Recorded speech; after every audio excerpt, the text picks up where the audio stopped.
Welcome to the Reckoning podcast, where we stoke a campfire, gather around, and have real-life conversations with old friends, new friends, professionals, and just shoot the shit. Reckoning all things from hunting, outdoors, beauty, entrepreneurship, relationships, life, and more. It's all just a reckoning.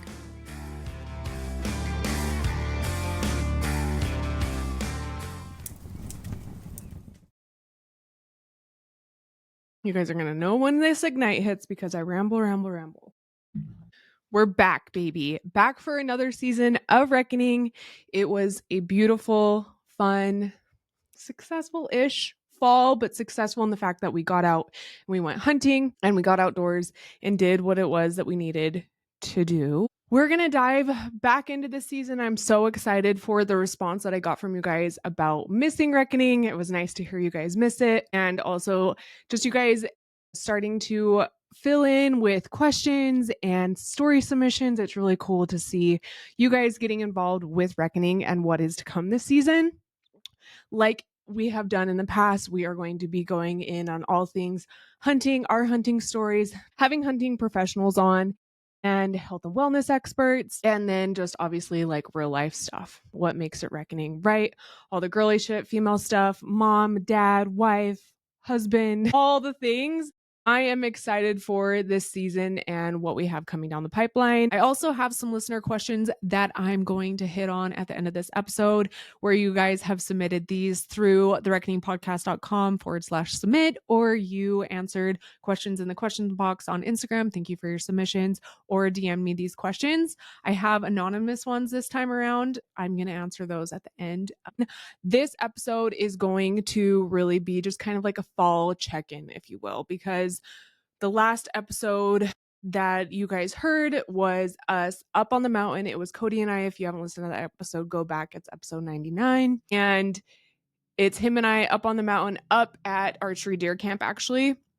And you kind of get to know us a little bit better as husband and wife, because like I teased in that, Cody is going to be joining in more on episodes in the future. It's just really fun to have someone to bounce stuff off of, and then also kind of bring in the his and her perspective. Was my goal all along with Reckoning, is to kind of get that husband and wife perspective outdoors, and then also through life and health and wellness and all the things there. And then I think it'll be really cool to get his perspective with some of the guests that we have coming on that are more complex in like rifle hunting and things like that, where I am still learning and it's something I'm trying to learn with. So I think it'll be really great to have him there for those kind of episodes and see what it is Cody brings to Reckoning.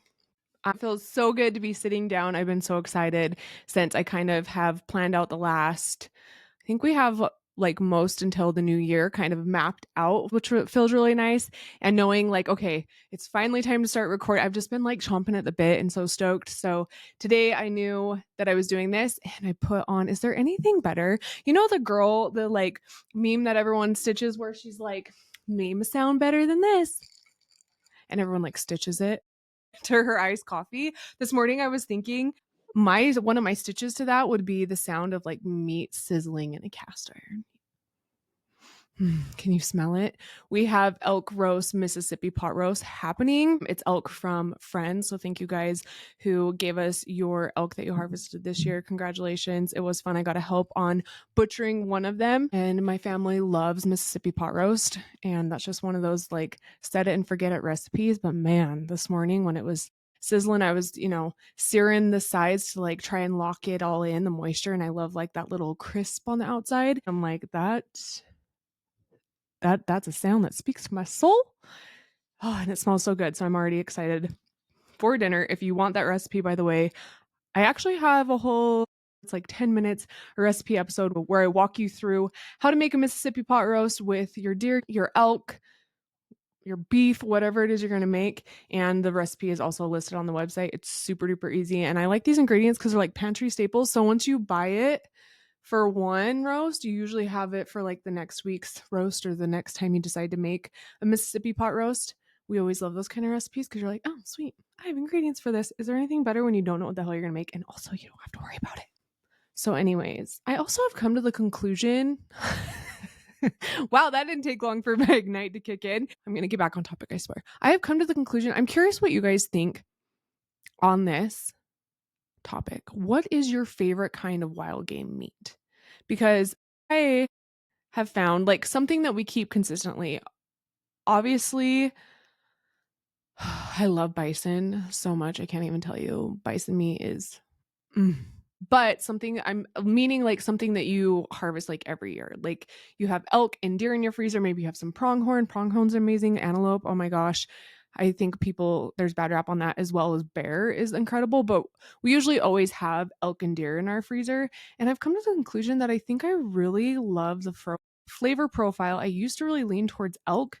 And the more and more I eat deer, I really think that I enjoy deer way more. And if we had to get specific now that we have this, I really love mule deer, but we've come into, if you haven't seen, we've come into some whitetail deer, and whitetail deer is one of those top tier. But again, we don't live somewhere where we can get whitetail deer every year, but I'm kind of curious, what's your guys' like, are you being like, no, elk's way better than deer, or mule deer is better than whitetail, or like, you ate antelope?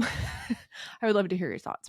Anyway, sorry, random tangent. So I'm going to get into fall. I kind of tease a little bit of fall and what we've been up to. Like I said, last time we checked in, it was Cody and I and the kids. We were at archery mule deer camp here in Utah, and we were on that hunt. And I'm going to like kind of walk you through, because that episode we really didn't discuss much more than like being slightly frustrated. I think it was opening weekend too, which if you have been around for a while or read any of my stuff, I'm not somebody that gets excited about archery or just in general opening day, which probably is no shock to any of you if you know me, because I don't love herds of people. I'm really good at turning it on when I need to, but like I don't need to turn it on in that aspect. I mean, if I run into somebody, sure. But I don't love the hype. I don't love when people are like very excited about something in particular, or there's like a lot of hype around it. Like, no thanks. I'm going to let you guys run amok, and I'm going to pop in when it's a little more quiet, you know? So, that was opening weekend, and obviously we were just feeling like overwhelmed by people, and that's fine. It's public lands. Obviously, that's what it's there for. Like, God bless our public lands. Glad we still have them. But I know when I can, like, okay, weekend warriored it up. Sometimes that's what I have to do too. But I knew I was going to be able to hit some days during the week and not be having to deal with a herd of people. So that was opening weekend of the archery hunt. Was really, we didn't see anything promising, nothing that I wanted to go put a stock on. Cody really kind of showed me around the area that we were hunting, because I've helped him on a few of his deer tags, rifle deer tags up that way. And we've camped in that area before, but I really like, people were naming off different spots, and it's not somewhere that I'm super familiar with, like with roads or canyons that people are bringing up. So it was really kind of a good weekend for me to get a lay of the land, which is always really fun to kind of like learn somewhere new. And also is frustrating when people are talking about shit and you're like, where's that, like, where's that by again? Or like, can you give me a story about something we did there? I have learned, like, unless I'm running roads, it's not something I'm proud of, but like I am not good with remembering names. I'm like, I need to see a face first. And also with like roads or canyons, unless it's somewhere that I've like consistently been over and over again, I need to like have a face to that canyon or that road, meaning like a scenario in which we've been there. But now I've gotten better, you know, ran amok there for a while. So it was a really good weekend to get the lay of the land. You know how it goes. Your adventure is only as strong as your recovery and then your energy to start it. That's why I've been loving Mountain Ops' Naturally Sweetened line. If you haven't heard yet, I know so many people, including myself, have wanted there to be a naturally sweetened line when it comes to the favorites, Hydrate and Ignite. They are naturally sweetened with Reb M and monk fruit. They're just as effective with hydration and energy to fuel the day. Whether I'm working out, working, hunting, chasing the kids, or just trying to stay on top of everything, I always have a packet in my bag of either the Hydrate or Ignite and or both. Sometimes they stack really well, meaning you can mix them. Even my kids ask for the Hydrate sticks when we're on the go, especially when we've been out hunting or camping, and obviously after their sports sessions. And let's talk about their new product drop. I have been waiting months for this. I may or may not have gotten some inside scoop, and I'm excited. It's their clear protein. This is their new Magnum Clear Whey. It is so refreshing. So what you do is you mix it with water, and it makes more of a protein water, if you will. It's light, fruity, not chalky or milky at all, and it's low lactose. Perfect for after a hot hunt or hard gym session. I'm kind of excited to try making like a protein jello with this. I think could be really fun for meal prep, or just making like a refreshing smoothie or refreshing drink at the end of the day. What does it look like? It honestly looks like after you mix up Ignite or Hydrate. You get 23 grams of protein that doesn't feel like a shake. And we also keep on hand always our immune gummies, slumber, and performance bars on rotation for the whole family. We love their hoodies and gear just as much as their supplements too. Mountain Ops is built for real people who live hard, love the outdoors, and want to feel their best while doing it. Head to mountainops.com and use our code BRIT for 20% off your order. Plus, every purchase helps donate a meal to a child in need. That's mountainops.com and use our code BRIT, BRITT, to stock up and give back. And then following up to that, we really had, you heard Cody and I talk about this, and this is kind of like a new season of life that we're getting into as parents and as hunters. Our kids are getting very busy with sports, which I love. I am leaning so hard into this season of life because I'm very aware of the fact of like, it's wild and chaotic now, but this is not going to be forever, which like all the mobs, right? As difficult as it is, it's like, I know I'm going to miss this one day, but it is kind of making us reassess and navigate how we go about hunting as a family or as a tag holder, and like how Cody and I manage our kids' schedules, literally, right? Being like a momager, a dadager, their schedules, and also a tag knowing like they only have one season of being like a freshman or their very first year of tackle football, but I only have this tag for, 4 weeks, whatever it may be, to go and hunt, and I only have so many days. So that has been a really interesting spin. And I think this is something that a lot of people find themselves in. I know a lot of families will choose like doing one or the other. And that's just not something we've done. We've tried to incorporate both because I definitely think there's so many incredible aspects of both, clearly. And, there's a lot of opportunities in both hunting and sports. So it really was kind of managing like, okay, this is going to be a grind. I didn't think on a general deer hunt that it would be the grind that it was going to be, not only for the hunting itself, but in the way in which we had to go hunting. So we ended up doing things where luckily we were able to go up on Thursday nights, and we would go spend the night, the boys and I, which was so fun because last year, I think you guys heard on my bison hunting episode, I really, really, really loved getting to the point now where my kids are getting old enough that I can go solo hunting, and it's something that I want to do more of. And obviously, I want to harvest an animal on my own because I think that's kind of like, part of hunting and being there. It's like not a badge of honor, but like slightly. So we were able to go and do Thursday evenings, run up there. I also had a tag that I could get either a spike or a cow. And so I knew I had this weekend. I actually went up this Thursday, the first Thursday up there. I went up, stayed by myself, and my husband, Cody, left, dealt with the kids, which was awesome. I love that, right? Like tag team it up. What a good dad and what a good husband. Snaps for Cody. But Cody took and dealt with the kids, and I was able to go solo hunt. And he kind of showed me around an area. I knew though that I only had until like 11 to, I think like the latest I could leave, right? You're like, oh, I don't know, this isn't going to go so well. And then you get out there and you're like, okay, when is like literally the last minute that I can leave? Like I really can stay out here until like up to like the last minute. When can I push when am I pushing my luck, And so I was glassing the area, and as you've heard, I'm just like, I am ready to get out there, put a stock on something, not necessarily redeem myself from the bison hunt because like, bitch, that's the bison hunt, whatever.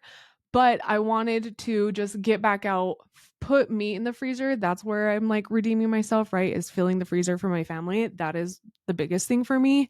And also just like the opportunity. So glass in early in the morning, and it kind of rained off and on a lot this weekend. And I glass over there and I'm like not seeing anything, no promising deer. Glass over and there's a cow elk. And I'm like, hell yeah, let's go. So I have service where I am. I text Cody because I knew when I dropped down I wasn't going to get service. Like, I see a cow elk, I'm going after her. And it was a ways away, but it was one of those things where I'm like, I want to fill the freezer. I want to go over there and do it. And I'm by myself. So I come up with a game plan. I knew where I could go to drop in and go after her, marked where I had seen her last, all that. And it was just so fun. As you guys know, getting out and putting a stalk on something and getting out on your own is just, there's nothing like it. And it was honestly the first time that I was able to like go run around the mountains again in that setting since my buffalo hunt. And I can't tell you what that does to my heart and my soul to just be getting out in the woods like that. It is crazy. And I had a moment of like pure gratitude out there because I remember, and I've never thought of, well, maybe I have, but I remember like as I was walking around, just a heart full of gratitude and knowing I'd spent the night with my husband. We'd had a little bit of like a date night and we'd run around, and like he believes in me enough to, you know, he's helping out with the kids. He's going to go run them around, and he believes in me enough to be like, all right, go for it, babe. Like, I can't wait to get a text from you. And then it's just crazy because it's like those little reels that you used to see, like as a little girl being like, wait, what? And then I'm running around the mountain with my bow and my backpack and confidence. And I remember being little and running around the mountains when we were camping, and I would have, usually my dad would help me make a bow out of, you know, a branch and a string and help me whittle some arrows. And I remember just running around the mountain and playing as if like I was hunting and getting to put a stalk on something and just like, you know, playing and just envisioning like this big thing. And here I am now as a grown up and I'm running around the mountain. I can actually do the thing now too. And I have someone that loves and appreciates my love for the outdoors and my love for camo. And it's just so cool. Like little me would be like, what? No way. I don't know. There's little reflections, right? So I end up down in there chasing this cow elk, and I'm like, okay, I'm not getting any more sign of her. I'm playing the wind, all that. Well, as I'm down in there, I see that there's a couple of like springs. I'm like, well, I'm already down here and I only have so much time anyways before I have to leave to go get the kids, right? Like down to the minute. I'm like, I'm going to just hike down and see because it's so thick that you can't necessarily see if there is actually water in the springs, but it'd be helpful to know that. So I decided to go down to the spring. And when I get down there, it's awesome. You can tell that there's been a shit ton of sign there. You can see where the elk have started to like wallow in it. There's tons of tracks. You can tell where there's been things bedded there. So I'm like, you know what? I like look at my watch. I'm like, I only have so much time. By this point, I'm either going to hike out, maybe run into something, maybe glass something up, but I'm really not going to have much time to like really make a play on anything else by the time I hike out of here and have to go get my kids. So I'm like, I could sit here. I have like an hour. I could sit here. And so try and find my right spot, the wind from the spring, and find a good spot and take off my backpack, set it down, make sure my arrow's good to go and find a spot. I'm like, okay, like we're going to sit here, you know? And where I sat, I was able to glass the other mountain. So it worked out great because it was like I wasn't going to be able to see this hillside if I was to go back up by my truck. And I'm like, this will work out great. Kind of get a lay of the land again. And you never know. So I'm sitting there doing my thing, glassing, kind of watching the time, all the stuff. Really don't see anything. I thought, well, I saw like a doe all the way across. If I saw something big, then Cody would have got a text him and like, listen, you got to figure something out with the kids. But I glassing all this stuff. And of course, you know, I'm doing my content creation thing. I'm already sitting there. I have my phone propped up on my backpack, which is to the side of me. The pond's over this way. So my backpack's like back into the left, and then the pond is over on my right. And I had my phone propped up there, and I'm just getting a video of me. I wonder if I still have it. I could plug it in here. A video of me just glassing, doing stuff, because you never know when you need some B-roll. And I end it and I just leave it propped up there because I'm in the moment. I don't need my phone. And so as I end it, I start looking over to my right, and I heard something break. And as then I realized that I see something out of my peripherals on my left, and I kind of turn to my left, and I notice you will know, the body of an elk moving through the trees, right? So at this point, I have my bow in front of me, propped up like it should be, have the arrow on there. And so I click onto my release onto my bow. And now I'm like, because I can't see where it is, I could just, it's the body of an elk. I'm like, oh my gosh. Oh my gosh. And so I'm like locked in, ready to go. And my phone is now out of reach. So I'm watching, and I'm behind a tree and a bush that's got me blocked really good. I'm in the shade. And again, I'm like down from the pond, obviously playing the wind real well. I got an elk coming in. What is it? So again, I have a cow or a spike tag and an archery mule deer buck tag. And so I'm like, oh my gosh, it's an elk. It's an elk. It's an elk. Like, fuck yes. Right. And all of a sudden it pops out, and I see, at first I kind of see that it's first you see the hoof, then you see the nose, and I'm like, okay, is it a cow? Is it a spike? And you kind of see okay, it's pretty big body. And then it pops out, and I'm like, and I see horns, and I'm like, oh my gosh. It's a 5-point raghorn, which I cannot shoot. It was such a cool moment though, because where I was set up, this elk was probably 15 yards away from me, and he just fed in, slowly sat and drank the water, kind of just hung out. I had so many spots where if this would have been a cow or a spike, it would have just been amazing.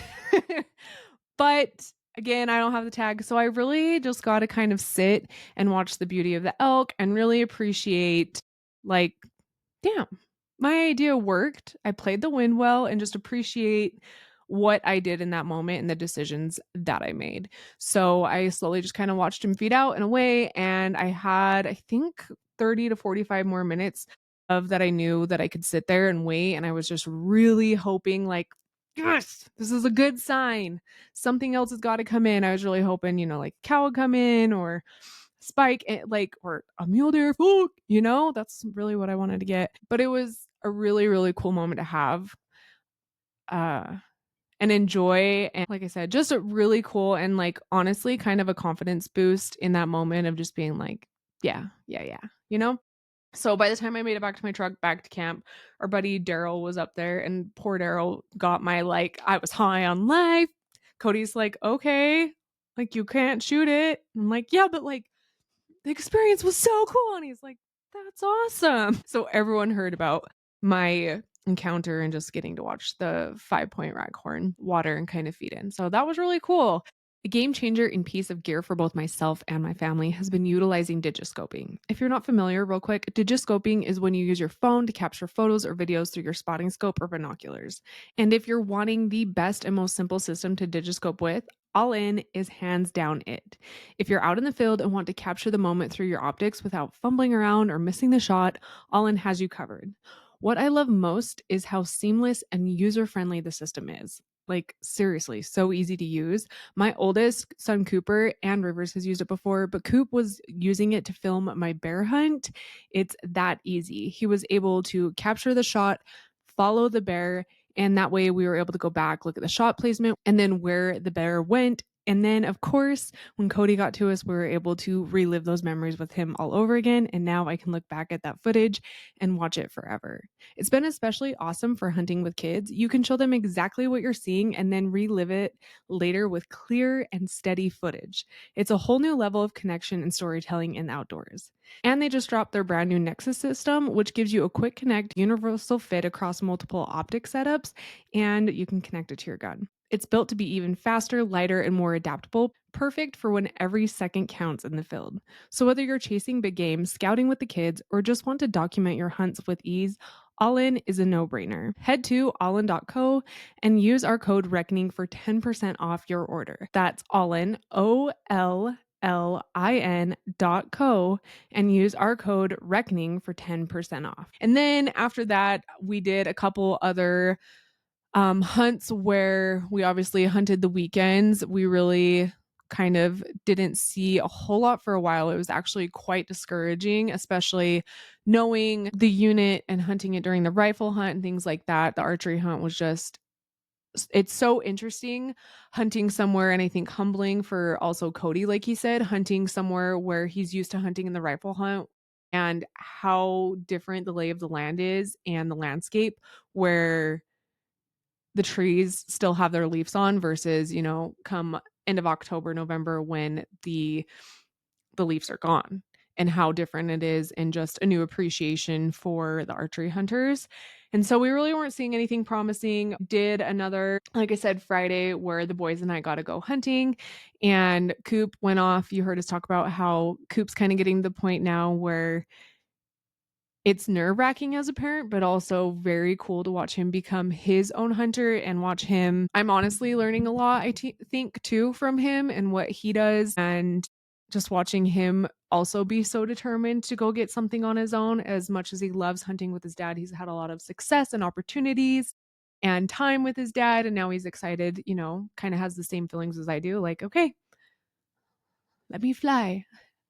So it was cool watching him do that. And then also I was able to take Rivers out hunting with me, which is so fun that I get to take my boys out on dates like that, or just honestly moments where not only do they get excited to go with mom hunting, which I find to be such a privilege and such an honor, but also that I'm able to teach them things, which is so cool, and also kind of hear the things they've learned.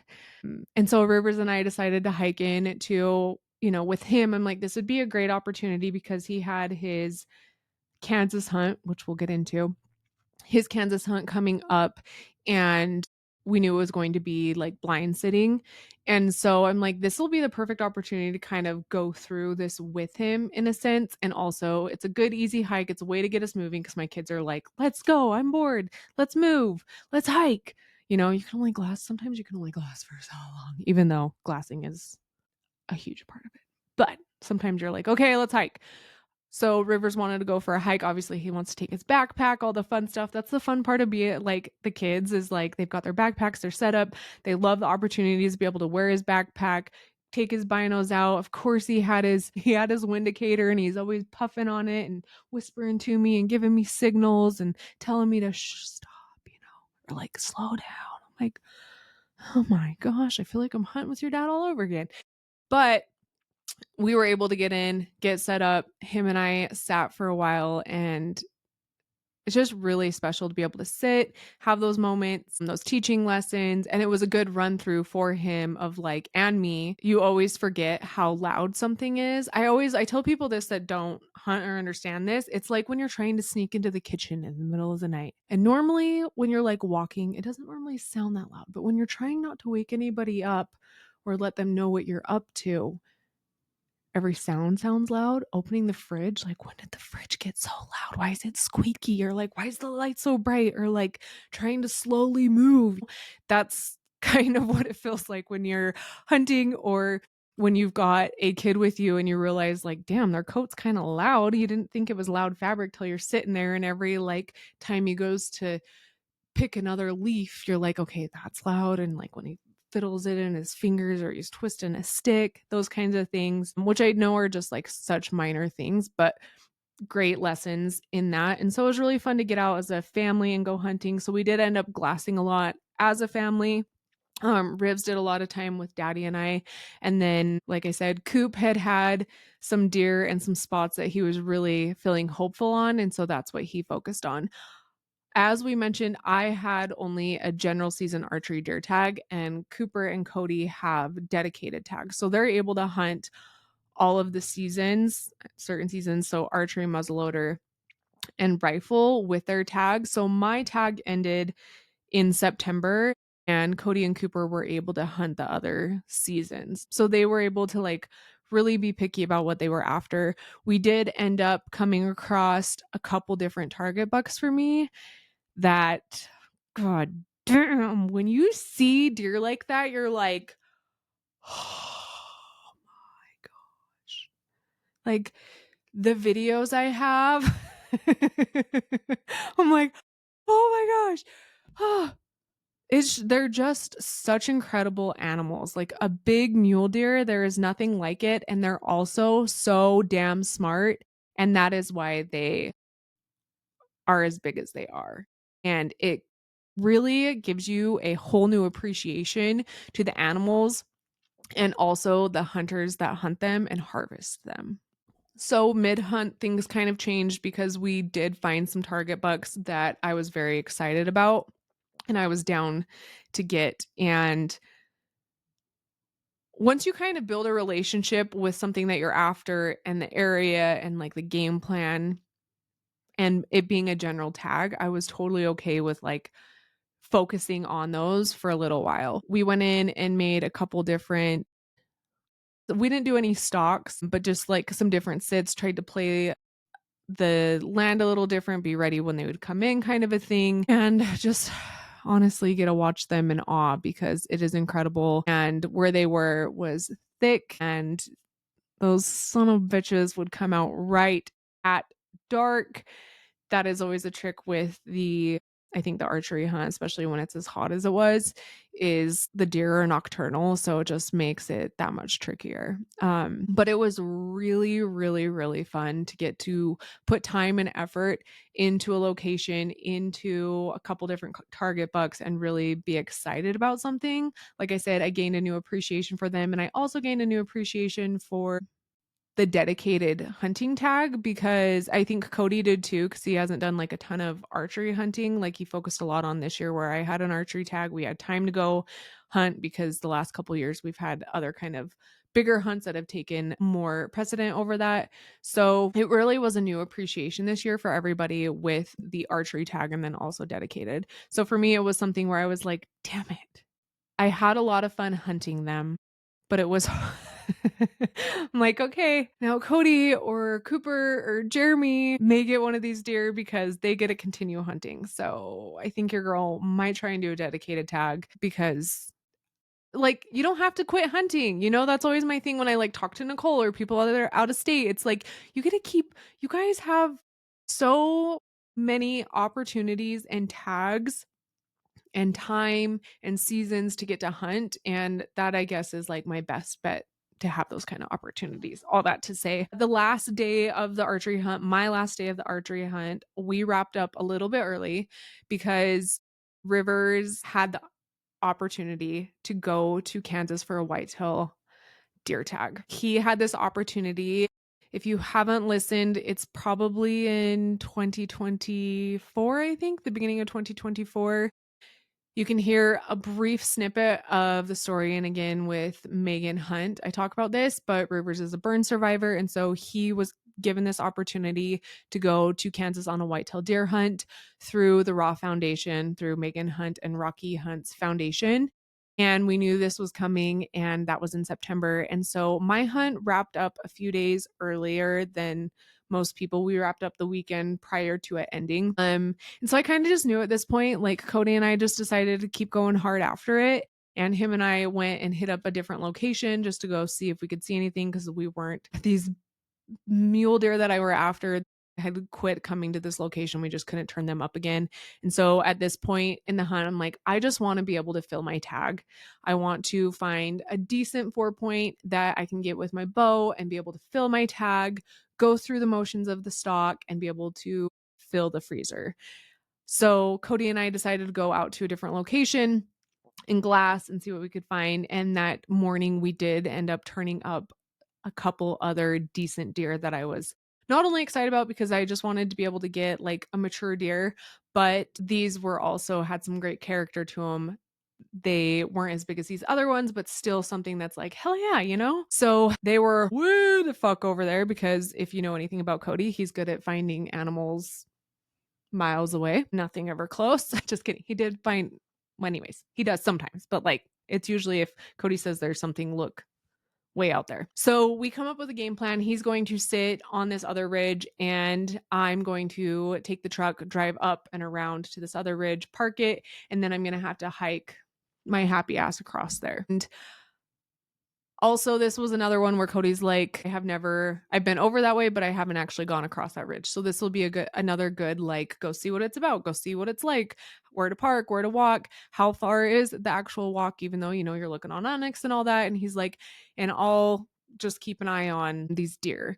The only thing that sucked in this plan was as we were watching them, the deer started feeding and they were, like I said, across the canyon from us. So they were feeding and they were feeding up and over the ridge that I was going to go hike, which we're like, damn it, if they would feed just down and then maybe bed on the ridge where Cody could sit in glass, like, right? Who doesn't want a moment of making a badass stalk on a bedded deer and just like classic bow hunt? But that's that's not how things go most of the time. It never goes as the way you want or planned. So we're watching him and we're like, please, Cody's like, please, please, please turn, lay down, just lay down or feed downwards where I can watch you. But of course, they decided to feed up and over. So I'm hiking across there, doing my thing. And at this point, I'm honestly just having so much fun because I know it's the last day of the hunt. For me, I've put so much time and love and energy and effort into this. Like I said, we were doing Thursdays, we would go Fridays. Cooper would play football on Fridays. And Cody and Rivers would head up to camp usually on Friday, midday. And then I would wait around for Cooper to finish football. If we weren't watching him, that's a whole other story, but we don't need to get into it. Regardless, and then we would leave home and drive up to camp. And we were usually getting to camp every Friday night between 12:30 and 2:30 a.m. And then we would get up, hunt Saturday, hunt Sunday, go home, turn around and do it again. So like we were in it. And Cooper gave it hell too. We have to give Cooper a lot of credit because he was not only putting in all the time and effort towards football, and Rivers was too with tackle football, but staying up late. Him and I honestly got a lot of great time together in the truck and driving. I think a lot of moms, and I'm sure dads will relate to this, but I really love the time that I have with my kids, especially my teenager, driving to and from, because it really gives us time to like no distractions for the most part and connect. So we were really putting in a lot of effort into this. And so I made my way across, I've got all my stuff on, I'm ready to go. And at this point, Cody's like, I lost him. He's like, I'll give you signals depending on this or that kind of a thing. He could no longer see him. And so at this point, again, I know I have till X amount of time. I'm going to give it hell, go at it. And so I really did my best to try and turn up these deer where we thought they had bedded, and I just never did. But it was so much fun. I didn't want to leave. I'm like, please don't make me go. Cody's like, you gonna come get me or do I need a call for a ride? I'm like, fine, I'll hike out of here. But it was a lot of fun. So that is my archery deer hunt and how that went.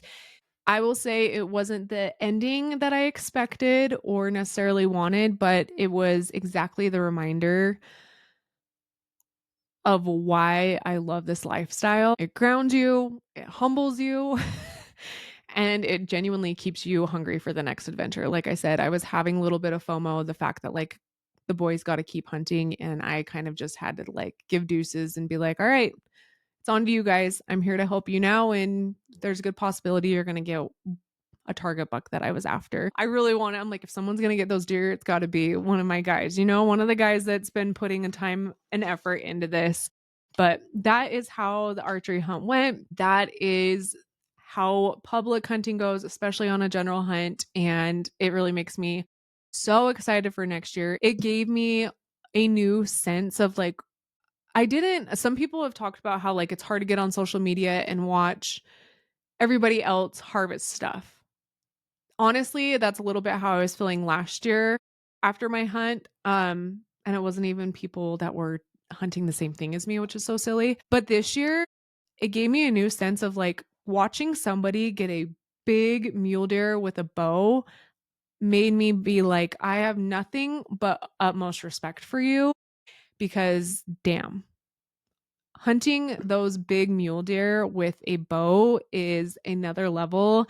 And it's just so crazy because there were times with those deer that like if it was rifle hunt, that's a chip shot. Like that's a done deal, done and over, and then the hunt's over. So it does give me a whole new appreciation and love for both the hunters and the animals themselves that harvest those big ones. And I look forward to the day that I get to join that club. I'm hoping it is with my bow. Good news is though, is I can do extended archery, so it's not over yet. I really look forward to maybe being able to pop back in here and be like, holy shit, guys, do I have a story for you? Obviously, Cody and Coop had their dedicated tags, so we were able to continue hunting, which is so fun to be able to genuinely be hunting from August up until November. Yeah, November, end of October. And neither one of them ended up getting a deer, but it was such a fun fall with a lot of grinding, a lot of fun stories, a lot of being able to help friends with their success and being able to just learn new skills and things about ourselves and just time together. I'm so, so grateful for that time together. Um, and the fact that we're able to go and do that. So that is how our deer season went. Like I mentioned, we had a few friends get some awesome harvest and that was really exciting. It's always so fun. I get so stoked and it's cute to watch my kids get excited too when we get if we're not there with them getting a text and being like, buck down or big bull down and like watching them scramble for their stuff just as much as me. And like when we got a text from Cody telling us that our friend had got a bull elk, Cody and Jeremy were gone out hunting. And so I got a text from Cody. And as soon as I told, because I was back to camp making breakfast, right? And as soon as I told Rivers, I'm like, we got to get backpacks ready. It's time. Like, we got to go, He's all suited and booted. And the next thing I know, he's got his backpack. And I'm like, I asked him to get backpacks. I'm like, where's mine? Like, the first backpack he throws out, his, which I love, love, love, love that. It was a really great season being able to be there. And like I said, getting to help those friends that are always willing to be there and help us is really, really cool when you get to pay it forward. It's part of the game. Like I can't imagine not wanting to help pack out someone's something and like being able to be a part of it is just so exciting. So like I said, we wrapped up early and we were busy this fall. So that really kind of leads us into our September and cleaning up camp and getting ready to head out to Kansas for Rivers whitetail hunt, which I am so excited. I can't wait for you guys to hear this story because it is a story that's been a long time coming and it's one for the book. Cody and Rivers are going to come on and share that story so we can tell you guys all about Rivers' whitetail hunt, his experience, and also getting his first deer, which is so cool. I can't wait for that next episode. I'm so stoked that we're into a new season. It feels so good to be sitting down recording. I'm feeling like a little rusty, but it feels good to be sitting here recording. Now that we're officially rolling this out, like I said, we have some returning guests, which I'm excited to get back in studio or on the podcast because I'm excited to catch up with these returning guests and see how their hunting season went. It's so fun to, I think, get to know somebody on the episode and get to they're so great at giving us tips and insight. But seeing how somebody's season went, I think is so fun to follow up. It's the essence of reckoning, shooting the shit around the campfire. Like, dude, tell me the things. What'd you learn this season? Or what was like a total game changer? I want to hear these kind of stories from you guys too. And so, like I mentioned, I asked on Instagram a couple weeks ago for your guys' story submissions, topics you want us to hit, guests you want us to talk about, what wellness things, anything from you guys. And again, thank you for participating in that. I'll probably put up another one just to keep it fresh every couple weeks. And these were all taken into consideration. I was blown away by the input and the questions, even just topics to discuss. It was so insightful, and I'm really excited to hit some of these conversations. I also got a couple amazing story submissions that I'm excited to share. And so I want to encourage you again to either submit these. I want to bring your stories to reckoning. I want it to be a wild story, even if it was an unsuccessful hunt, like I've talked about our season, but just the lessons that were learned along the way, the confidence. Maybe it was a wild story, like you've heard us talk about Cody and I getting stranded in his truck on my buffalo hunt and having to hike our way out. Things like that I think are so fun. So if it's easier, feel free to message me on Instagram. You can do it at Brittney.long.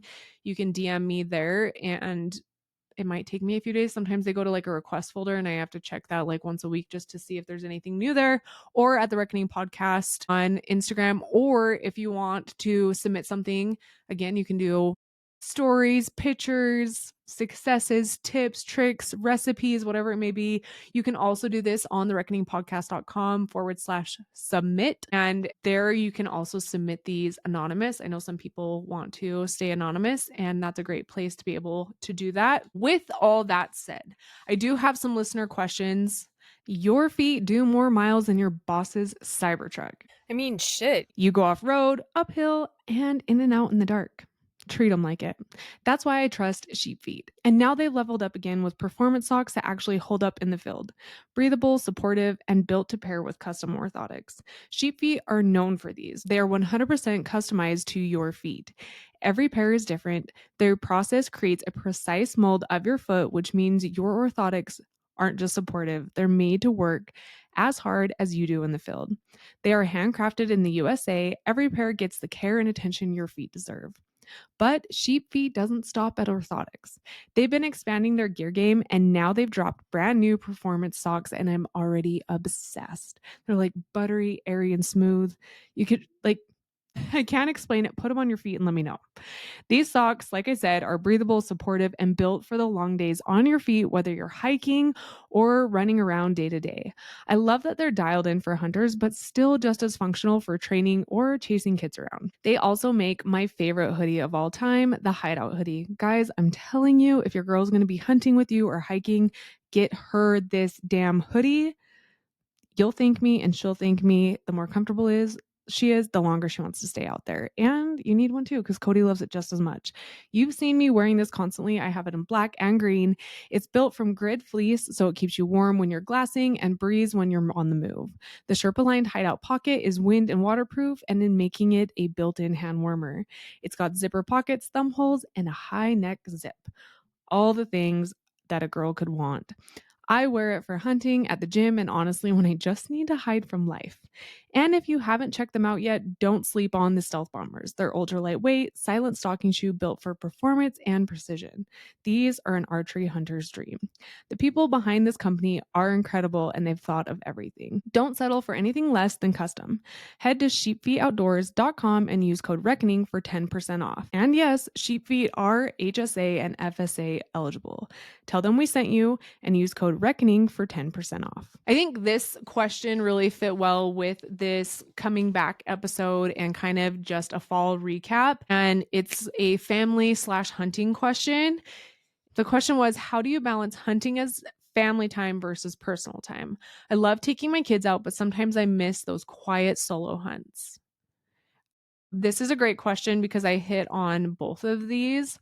Balancing this sometimes is hard, and Cody and I talked about this. Sometimes you just have to know, like, I think it's prioritizing like what time's what. So a lot of times it'll be, and if you have a spouse that's encouraging with this scenario, then that helps immensely. But it's deciding like, okay, this time we have time together this weekend and we don't have anyone that can help with the kids. At that point, you're just accepting the fact that like this is family time and we're going to get out and we're going to do this. And then it really is, again, prioritizing either asking your spouse, or if you have family or friends that can watch the kids, an older kid, then it really is just making the time for that. And I think each season try and at least say like, okay, I would enjoy doing. In my head, I was like, if I can do like a couple solo hunts, I will be thrilled. And I think Cody feels the same way.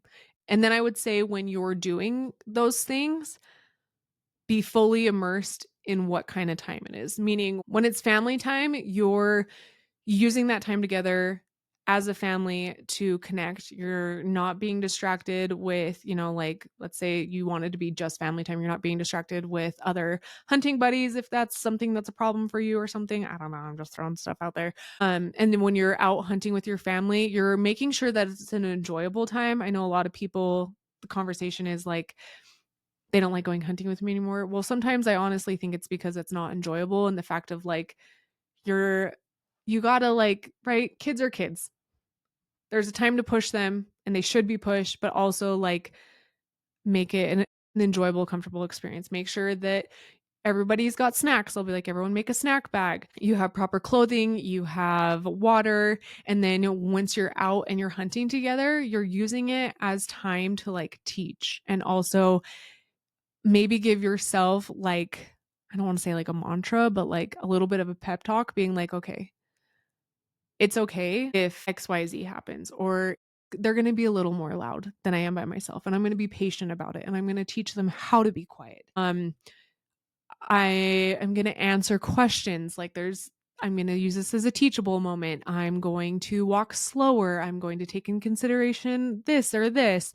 And then when you're by yourself, the flip side to that too is I think as parents, a lot of times, I know moms especially, it's really hard this is why Cody's getting on the podcast. So it's not just like my opinion, right? And I'm sure guys are the same way. I'm not saying that, but speaking as a mom, it is really hard to like turn off mom brain and not be, for instance, like me out on my buffalo hunt when I was out solo hunting, I was getting emails from like the school, like Rivers and his like packets and things like that, or worried about like, are you getting them to practice? Are you doing this? Are you doing that? Like, hey, and Cody's like, will you like, I got it.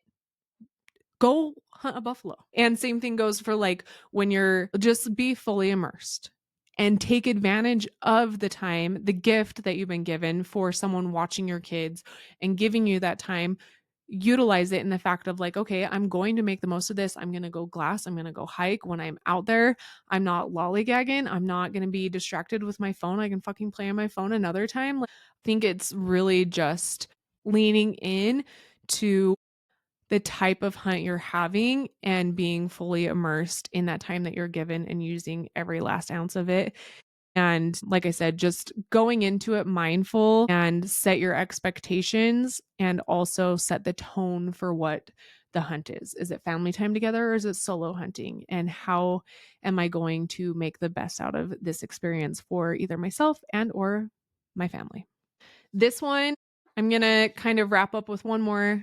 Doing two is wild game and cooking, because this is a question I've actually gotten. This always happens every year around hunting time, is people, spouses, family, parents end up with a freezer full of wild game.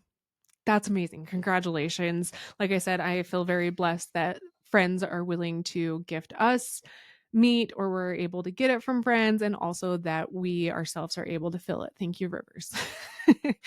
But I get this question often and I wanted to hit on it. It says, I've got a freezer full of venison and wild turkey, but I'm running out of the ideas beyond the basics.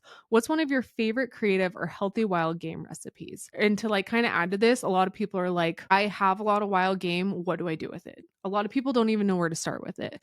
My biggest suggestion when it comes to things like deer and elk is use it like you would your beef.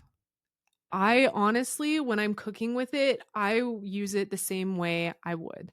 Like, even when Cody and I were first married and we were living on the hamburger helper box meals, I would use the venison that we had in our freezer in place of that. And it was fantastic. So that would be my biggest suggestion, is use it the same way you would anything else. So with this venison, again, use it the same way you would your beef, and the wild turkey the same way you would any other turkey recipe. I do have wild turkey. I have a couple recipes that I've mentioned before that I think are healthy and different. So one of them is taking your wild turkey and grinding it. Wild turkey a lot of times can be deemed as tough. So grinding your wild turkey and making, I don't know if you've ever been to PF Chang's, but they make a lettuce cup, and I have a recipe on the website for that. So it's basically just like your ground turkey. It's like an Asian inspired dressing on top, and then you've got like your onions, your scallions. You could put like green peppers, red peppers in there, and then you basically just put it in like a butter lettuce cup. And that's a healthy, fun, different way to use your wild turkey. And then for venison, I don't think I have like anything wild or creative. I know Jeremy before on the episode has mentioned doing the shanks. So if you still have your shanks off of your deer, doing a slow cooker shank roast. I think he said the one he's tried is off of Meat Eater and really likes that one. I again use my venison like I would any other beef. So today, like I said, we are doing our Mississippi pot roast. That's an easy, healthy recipe. You can eat it by itself if you're just trying to focus on animal based, or if you like doing sandwiches of some sort, you could shred it, put it on sandwich, melt some cheese on top. That's delicious. Something I did at camp, and I shared this on social media, and I think I'll do probably a recipe breakdown of this, but I took our steaks or our roasts and I cut those into thinner pieces, into like strips. I actually ended up dicing it because it cooked really well. And I did Blackstone Philly cheesesteak sandwiches. And this was a fun new twist on it. And this was a camp request by everybody. Super easy to make. You can meal prep this, which is awesome. You could even turn it into, if you didn't want to do a sandwich, you could do like a bowl. So you could make kind of like a rice bowl and put that over the top, or a lettuce bowl, whatever you want to do. You could wrap these in lettuce if that's what you're into. Sky's the limit. So those would be my suggestions, because you asked for something healthy and creative. So those are my suggestions. Again, if you want to submit your questions, your stories, I'm so excited to start sharing some of your guys' stories. I got a really cool, inspiring one. A few of you guys need to come on because my gosh, there's some awesome stories, and that is what I want to bring to this season of Reckoning, is bringing more of you guys into it, sharing your stories, your successes, your failures, your wild moments on the podcast, and getting more friend-like conversations and just bantering off of each other. So again, if you want to share those, go to thereckoningpodcast.com/submit, or DM me on social media is totally fine. It would mean so much to me if you are excited that we are back for a new season. If you would share this on social media, take a screenshot of it, maybe make a story about it, tag us in our stories. It really helps to spread the word about this and the community that we're trying to build over here. So again, that's at Brittney.long or at The Reckoning Podcast. All right, we're back, baby. The hunts have happened / are happening. I'm seriously so happy to be back behind the mic. Thank you for tuning in. And I look forward to sharing some of these really cool stories with you. Ooh, and gift guides are coming, guys, in like 2 weeks, right before Thanksgiving, because I know that's a big one. We did